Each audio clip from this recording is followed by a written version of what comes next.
So with QR codes, we can encode information on top of an image, but it's pretty limited because, first of all, you're forced to encode the information on a 2x2 dimensional array of black and white squares. You can't encode it on an actually meaningful image, and you can also only encode links. You can't encode different types of content. So I sought out to solve these problems, and to do so I built Augment. Augment is a link retrieval system like QR, but it's also an augmented reality system because it lets you encode different types of information on top of reality. So here's a demo. So this is my hacker card from the PennApps hackathon, and I wanted to encode my blog on top of that so that if I could meet someone new, I could show them my blog pretty easily.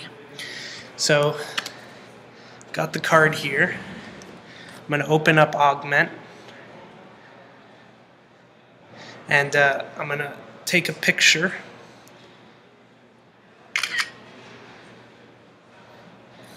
And it's going to analyze this PennApps card, and it just found my blog.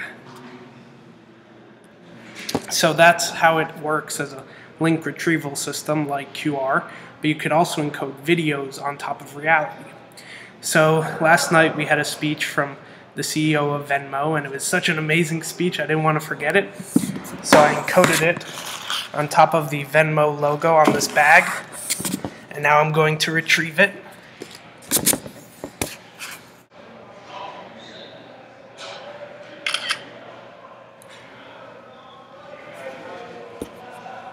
If you were going to throw away whatever you built today, how would you approach this hackathon, and how would you just enjoy the experience and the learning for what it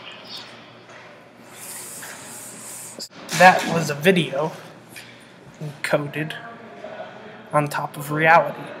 So it's an augmented reality system also. So how does all this work?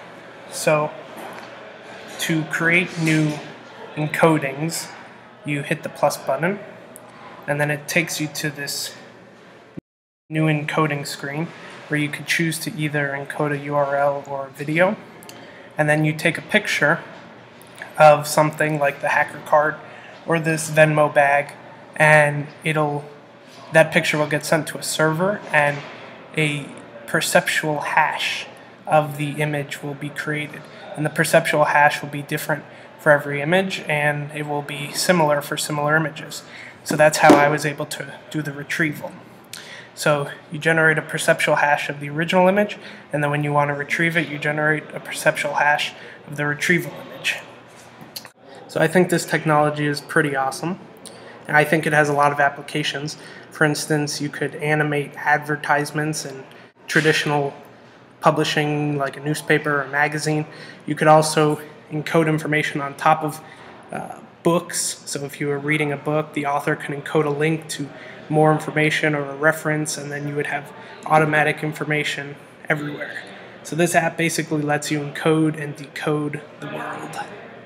Thank you.